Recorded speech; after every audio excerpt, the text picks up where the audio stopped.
હું છું સિદ્ધાર્થ ધોળકિયા। 10 કલાકમાં 164 તાલુકામાં વરસાદ। સુરતમાં આબ ફાટ્યા જેવી સ્થિતિ છે। કામરેજમાં 12 ઇંચ વરસાદ થયો છે। સુરત શહેરમાં 10 ઇંચથી વધુ વરસાદ। પલસાણા નવસારીમાં 8 ઇંચ વરસાદ। જલાલપોર બારડોલી મહુવામાં 7 ઇંચ વરસાદ। અંબિકામાં 6 ઇંચ, સુબીરમાં 5.5 ઇંચ, વલોદમાં 5 ઇંચ વરસાદ। ડોલવણ, ગણદેવી, કપરાડામાં 4.5 ઇંચ વરસાદ ખાબક્યો હોવાના આંકડા મળી રહ્યા છે। તો દક્ષિણ ગુજરાત ખાસ કરીને સુરતના એ વિસ્તારો કે જ્યાં આગળ પાણી જ પાણી જોવા મળી રહ્યું છે। એક્સક્લુઝિવ દ્રશ્યો પણ અમે આપને બતાવી રહ્યા છીએ કે જ્યાં આગળ નદીઓ બે કાંઠે થઈને વહેતી જોવા મળી રહી છે। સુરતના મોટાભાગના વિસ્તારો અત્યારે પાણી ડૂબ જોવા મળી રહ્યા છે। સ્વાભાવિક રીતે 10-10, 12-12 ઇંચ વરસાદ થઈ જાય તો શહેરની શું પરિસ્થિતિ થાય તે સ્પષ્ટ છે। હાલના ડોલવણ ગણદેવીના આંકડા 5.5 ઇંચના છે, જે કુલ આંકડો મળી રહ્યો છે 10 કલાકનો। તેમાં 164 તાલુકામાં વરસાદ નોંધાયો હોવાની જાણકારી મળી રહી છે। તો કામરેજમાં 12 ઇંચ વરસાદનો આંકડો આવ્યો છે, જ્યારે સુરત શહેરની અંદર 10 ઇંચ વરસાદનો આંકડો આવ્યો છે। પલસાણા અને નવસારીના પણ આંકડા મળી રહ્યા છે, જેમાં પણ 8 ઇંચ વરસાદ વરસ્યો હોવાની જાણકારી મળી રહી છે। અને આંકડા સાંજના છે, જે હજી સુધી આખા દિવસમાં અન્ય વરસાદ થાય છે સમયમાં તો પણ તે આંકડો વધુ અપડેટ થતો જોવા મળી શકે છે। હાલમાં સુરતની અંદર અલગ અલગ વિસ્તારથી આ દ્રશ્યો આપ જુઓ। કેટલાક વિસ્તારની અંદર તો કમરસમાં પાણી ભરાઈ ગયા છે, જ્યાંથી વાહન ચાલકો પોતાના વાહન મૂકીને પસાર થતા જોવા મળી રહ્યા છે। હાલમાં વધુ એક જાણકારી, 7 વાગ્યા સુધી ભારે વરસાદની આગાહી। 10 જિલ્લામાં વરસાદનું રેડ એલર્ટ આપવામાં આવ્યું છે, જેમાં અમદાવાદનો પણ સમાવેશ થાય છે। અમદાવાદ, મહેસાણામાં રેડ એલર્ટ છે। સુરેન્દ્રનગર, ભાવનગરમાં રેડ એલર્ટ છે। પંચમહાલ, દાહોદ, મહીસાગરમાં રેડ એલર્ટ છે। સુરત, વલસાડ, નવસારીમાં રેડ એલર્ટ। 14 જિલ્લામાં વરસાદનું ઓરેન્જ એલર્ટ। ડાંગ, તાપી, નર્મદા, ભરૂચમાં ઓરેન્જ એલર્ટ। આણંદ, ખેડા, ગાંધીનગરમાં ઓરેન્જ એલર્ટ। સાબરકાંઠા, અરવલ્લી, વડોદરામાં ઓરેન્જ એલર્ટ। છોટાઉદેપુર, મોરબી, અમરેલીમાં ઓરેન્જ એલર્ટ। જૂનાગઢ, બોટાદમાં પણ ઓરેન્જ એલર્ટ આપવામાં આવ્યું છે।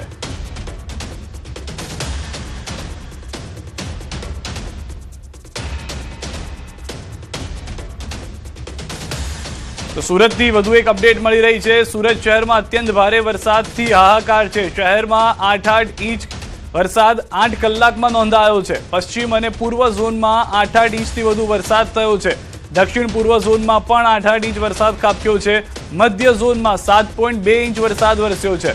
ઉત્તર ઝોનમાં 7.5 ઇંચ વરસાદ। દક્ષિણ ઝોનમાં સૌથી ઓછો પણ તે પણ કેટલો 6 ઇંચ જેટલો વરસાદ નોંધાયો છે। તો સુરતના આકાશી દ્રશ્યો પણ અમે આપને બતાવી રહ્યા છીએ કે જ્યાં આગળ રસ્તા તો જોવા જ નથી મળતા। સુરત વિસ્તારના અનેક રસ્તાઓ નદીમાં ફેરવાઈ ગયા છે। નદીઓ વહેતી હોય તેવા દ્રશ્યો જોવા મળી રહ્યા છે। આકાશી દ્રશ્યો આપ જુઓ, જેમાંથી ખ્યાલ આવી જશે કે કેવી પરિસ્થિતિ જોવા મળી રહી છે। મોટાભાગના વાહનો રસ્તા ઉપર જ બંધ પડી ગયા છે, ઠપ થઈ ગયા છે। ત્યાં ને ત્યાં વાહન ચાલકો પોતાના વાહન પાર્ક કરીને આગળ વધવા મજબૂર થયા છે। તો સુરતમાં આબ ફાટ્યા જેવી સ્થિતિ। કામરેજમાં 12 ઇંચ વરસાદ। સુરત શહેરમાં 10 ઇંચથી વધુ વરસાદ છે। વરસાદે ડાયમંડ સિટી સુરતને બાનમાં લીધું છે। સુરતમાં મિની પૂર જેવી સ્થિતિ જોવા મળી રહી છે। સુરતના અનેક વિસ્તાર બેટમાં ફેરવાઈ ગયા છે। 12 કલાકથી સુરતના લોકો પાણી વચ્ચે જોવા મળી રહ્યા છે। સુરતના રસ્તાઓ પાણીમાં ગાયબ થઈ ગયા છે। રોડ પર વાહનોની બદલે બોટ દોડાવવા લાગી હોય તેવા દ્રશ્યો જોવા મળી રહ્યા છે। દ્રશ્યોથી સ્પષ્ટ થઈ રહ્યું છે કે સુરતની પરિસ્થિતિ શું જોવા મળી રહી છે। બપોરના સમયે પણ એવું હતું કે વરસાદ કદાચ વિરામ લેશે, પાણી ઓસરી જશે, પરંતુ તેવી પરિસ્થિતિ હજી પણ જોવા નથી મળી રહી। લોકો કેડસમાં પાણીમાંથી પસાર થઈ રહ્યા છે।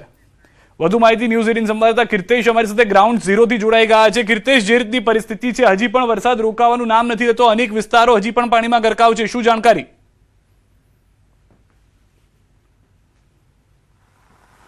બિલકુલ સિદ્ધાર્થ, જે પ્રકારે કહી શકાય સુરત સહિત દક્ષિણ ગુજરાતમાં રેડ એલર્ટ આપવામાં આવ્યું હતું, ત્યારે છેલ્લા 24 કલાકથી સુરતમાં અવિરતપણે વરસાદ વરસી રહ્યો છે। એવો કોઈ જિલ્લો, તાલુકો કે ઝોન નથી કે જ્યાં 5 થી લઈ 10 ઇંચ વચ્ચે વરસાદ ના પડ્યો હોય। સતત વરસાદ વરસી રહ્યો છે, પાણીનો નિકાલ નથી થતો। સૌપ્રથમ સુરત શહેરની વાત કરવામાં આવે તો સુરત ગ્રામ્યમાં પડેલા વરસાદને લઈ સુરતના મધ્યમાંથી પસાર થતી બે મીઠી ખાડી અને કહી શકાય કે કાંકરા ખાડી, આ બંને ખાડી તેના ભયજનક લેવલ વટાવી ચૂકી છે। ઓવરફ્લો થઈ રહી છે, જેને લઈને લિંબાયત ખાડી અને કાંકરા ખાડીના કિનારે રહેતા લોકોનું સ્થળાંતર કરવાની કામગીરી શરૂ કરવામાં આવી છે। 2100 કરતાં વધુ લોકોનું સ્થળાંતર કરવામાં આવ્યું છે। એનડીઆરએફ અને એસડીઆરએફની ટીમોને મદદ માટે સુરત બોલાવવામાં આવી છે। ટીમો સુરત પહોંચી ગઈ છે, રેસ્ક્યુની કામગીરી કરી રહી છે અને હજુ પણ 24 કલાક સુરત માટે ભારે છે, કારણ કે સતત વરસાદ વરસી રહ્યો છે। ગઈકાલે કહી શકાય કે ઝોન વાઇઝ કહેવામાં આવે તો 20 થી 40 mm વરસાદ વરસતો હતો। તે વિસ્તારોમાં આજે સવારથી 40 થી લઈ 60 ને 60 થી લઈ 100 mm સુધી, એટલે કે દર કલાકે જે આંકડા આવી રહ્યા છે તે ખૂબ જ ચિંતા ઊભી કરી રહી છે. પાણીનો નિકાલ થઈ રહ્યો નથી, બીજી બાજુ ખાડીઓ ઓવરફ્લો થઈ રહી છે, એટલે કે સુરતનો 70% વિસ્તાર પાણીમાં જળમગ્ન બન્યો છે અને હજુ પણ 24 કલાક હવામાન વિભાગે આગાહી આપી છે, ત્યારે તંત્રનો જીવ તાળવે ચોંટ્યો છે. તમામ અધિકારીઓની રજા રદ કરી દેવામાં આવી છે. તમામને નવા ઓર્ડર ના મળે ત્યાં સુધી હેડક્વાર્ટર ન છોડવાની સૂચના આપવામાં આવી છે. ખાસ કરીને સુરતની વાત કરો, સુરત ગ્રામ્યની વાત કરો કે દક્ષિણ ગુજરાતમાં નવસારી હોય, વલસાડ હોય, ડાંગ હોય, તાપી હોય, તમામ જિલ્લાઓમાં અવિરતપણે છેલ્લા 24 કલાકથી વરસાદ વરસી રહ્યો છે. ખાસ કરીને ડાંગ વિસ્તારમાં પડેલા વરસાદની સીધી અસર મોડી રાત થતાં નવસારી પણ પૂર જેવી સ્થિતિનું નિર્માણ થાય તેવી શક્યતાઓ દેખાઈ રહી છે, જેને લઈને સરકારે દક્ષિણ ગુજરાત તરફ સૌથી મહત્વનું ધ્યાન આપ્યું છે. એનડીઆરએફ અને એસડીઆરએફની ટીમોને તૈનાત કરવામાં આવી છે. રેસ્ક્યુ ઓપરેશનો શરૂ કરવાના આદેશ આપવામાં આવ્યા છે. ત્યારે હજુ પણ 2 થી 3 કલાક સુરત ભારે વરસાદની આગાહી આપવામાં આવી છે. સતત વરસાદને લઈને 70% વિસ્તારો પાણીમાં ડૂબી ગયા છે. આકાશી દ્રશ્યોમાં શહેરના રસ્તા કશે દેખાતા નથી. તમામ જગ્યા પર પાણી, રસ્તા ઉપર બગડેલા વાહનો દેખાય છે. ત્યારે લોકોને હજુ પણ ઘરમાં રહેવાની સૂચના આપવામાં આવી છે. સુરત મહાનગરપાલિકાનો જે કંટ્રોલ રૂમ છે, સીસીટીવીથી આખા શહેર પર નજર રાખવામાં આવી રહી છે અને જ્યાં જરૂર પડે ત્યાં આગળ મદદ પહોંચાડવા માટેના પ્રયાસો થઈ રહ્યા છે.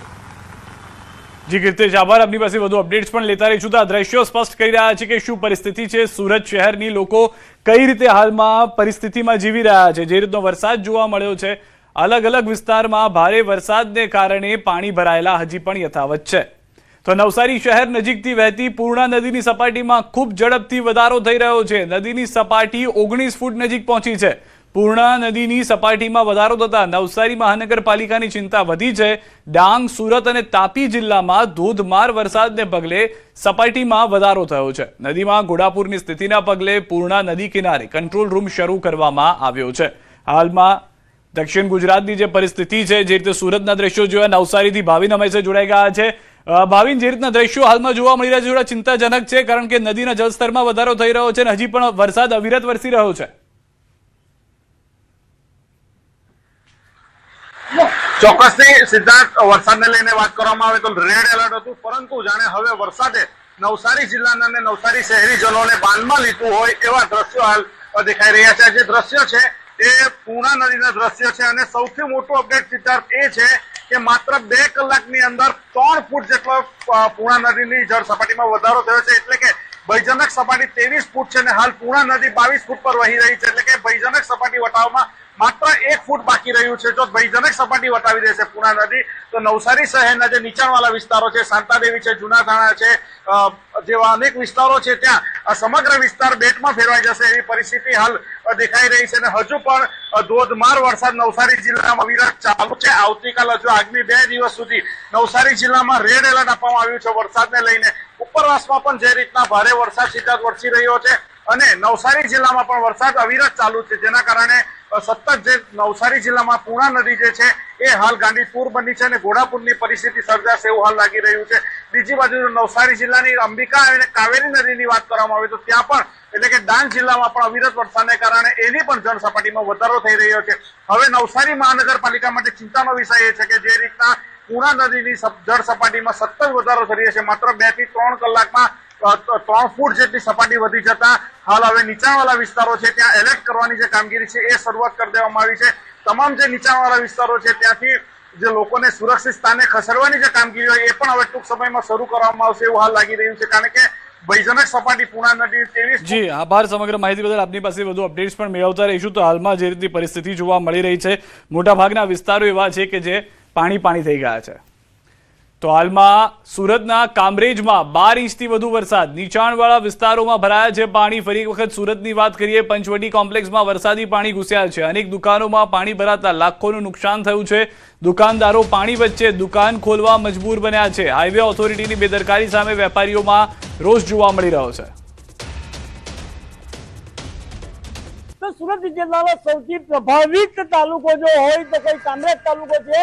કામરેજ તાલુકાની અંદર વહેલી સવારથી અત્યાર સુધીમાં 6 થી 6.5 ઇંચ વરસાદ વરસતા હાઈવે જલમગ્ન થવા પામ્યો હતો.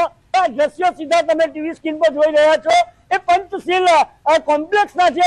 કામરેજ 4 રસ્તાથી આગળ આવેલું પંચશીલ કોમ્પ્લેક્સ એ દુકાનોની અંદર પણ પાણી ગળી જવા પામ્યા છે। ગ્રાઉન્ડ ઝીરો રિપોર્ટ તમે દ્રશ્યમાં જોઈ શકો છો કે દુકાનદારોને કેટલી હાલાકીનો સામનો કરવો પડી રહ્યો છે। રોડનું પાણી એટલું બધું આવે છે કે કોઈ ધ્યાન નથી આપતું, એસએમસી કે કોઈ પ્રકાર નહીં।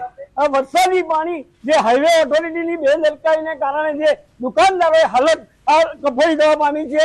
આ સાઈડનું બધું પાણી ગટરમાંથી બેક મારીને અમારા પંચવટી શોપિંગની અંદર આવે છે અને બધી દુકાનોમાં અંદર ઘૂસી જાય છે। દર વખતે આ જ સામનો કરવો પડે છે। અમે રજૂઆત તો સુડામાં કરી હતી એકવાર, પણ આનો કોઈ નિકાલ આવતો નથી। દર વર્ષે અમે આ વસ્તુનો સામનો 10 વર્ષથી કરી રહ્યા છીએ। અનેક વખત સુડાની અંદર અને હાઈવે ઓથોરિટીને પણ અનેક વખત રજૂઆતો કરવા છતાં પણ પરિસ્થિતિ ઠેરની ઢેર થતા દુકાનદારોને મોટું નુકસાન વેઠવાનો વારો આવી રહ્યો છે। કેતન પટેલ, ન્યૂઝ 18 ગુજરાતી, કામરેજ, સુરત। તો સુરતથી સમાચાર। પાલીમાં 2 બાળકો ખાડામાં ડૂબ્યા છે। ખુલ્લા સીઓપીના ખાડામાં ડૂબી જવાથી બાળકોના મોત થયા છે। રમતા રમતા વરસાદી પાણી ભરાયેલા ખાડામાં ડૂબી જવાની આશંકા। મનપાના અધિકારીઓ સ્થળ પર પહોંચી તપાસ શરૂ કરી ચૂક્યા છે। ખાડામાં વરસાદી પાણી કેમ ભરાયું તેની પણ તપાસ થશે। જવાબદારી નક્કી કરી જરૂરી કાર્યવાહી કરાશે। ખુલ્લા ખાડા સુરક્ષિત કરવાની સ્થાનિકોની માંગ યથાવત જોવા મળી રહી છે, પરંતુ હજી સુધી એવા કોઈ પગલાં લેવામાં નથી આવ્યા। સુરતના વેડ, પંડોળ અને હોળી બંગલા વિસ્તારમાં પાણી ભરાયા છે। ભારે વરસાદ બાદ વિસ્તારોમાં જળબંબાકારની સ્થિતિ જોવા મળી રહી છે। વરસાદી પાણી ભરાવાના ડ્રોન જેવા દ્રશ્યો સામે આવ્યા છે। રસ્તાઓ અને નીચાણવાળા વિસ્તારો પાણીમાં ગરકાવ થઈ ગયા છે। સ્થાનિકોને અવરજવરમાં મુશ્કેલીનો સામનો કરવો પડી રહ્યો છે। દ્રશ્યો આપ જોઈ રહ્યા છો। લોકો મજબૂર છે આ પાણીમાંથી પસાર થઈને જવા માટે। કેડસમા પાણીમાંથી મહિલાઓ, પુરુષો, તમામ લોકો, બાળકો પણ ત્યાંથી પસાર થઈ અને જ આગળ વધી શકે તેવી પરિસ્થિતિ હાલમાં જોવા મળી રહી છે। સુરતના સચિન જીઆઈડીસીમાં ચોમાસાના પ્રથમ વરસાદે જ પ્રી મોન્સૂન કામગીરીની ગંભીર સવાલો ઊભા કરી દીધા છે। આઈઝોન સહિતના વિસ્તારોમાં ઘૂંટણસમાં પાણી ભરાતા અનેક કારખાનાઓમાં પાણી ઘૂસ્યા છે, જેના કારણે મશીનરી, કાચો માલ અને તૈયાર માલને ભારે નુકસાન થયું છે। પાણીના નિકાલની પૂરતી વ્યવસ્થા જે છે તે જોવા નથી મળી રહી, જેના કારણે સ્ટાફની અછત પણ સ્પષ્ટ જોવા મળે છે। ઉદ્યોગકારોએ પ્રી મોન્સૂન કામગીરીમાં ભ્રષ્ટાચારના આક્ષેપો સાથે તટસ્થ તપાસ અને તાત્કાલિક પાણીના નિકાલની માંગ કરી છે। તો ભારે વરસાદને